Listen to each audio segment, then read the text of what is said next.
अस्सलाम वालेकुम, welcome to Chughtai kitchen. और चुगताई किचन में आज हम बना रहे हैं बहुत ही मज़ेदार स्नैक। तो चलिए यहाँ देखते हैं किन चीज़ों से तैयार होगी।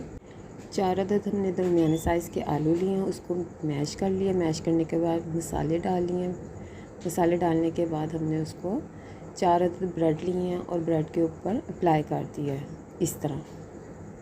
इसके बाद हमने 4 टेबल स्पून बेसन लिया। बेसन में मिर्च, नमक, हल्दी, सूखा धनिया पाउडर, गरम मसाला डालने के बाद उसको पानी डाल के लिक्विड फॉर्म में बना लेना। और जो हमने ब्रेड पे आलू अप्लाई किए हुए थे वो इस बैटर में डिप करके अच्छी तरह कोटिंग करनी है। कोटिंग करने के बाद हमने घी गरम किया हुआ है और उसमें डाल देने हैं।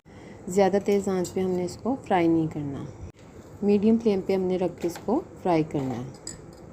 ये देखिए हमारे बहुत ही मज़ेदार गर्मा गर्म स्नैक तैयार हैं। ब्रेड पोटैटो स्नैक से आप अपने दस्तरखान की रौनक बनाएं और रमज़ान में ये सर्व करें। चुगताई किचन को सब्सक्राइब करें और अपनी दुआओं में याद रखें।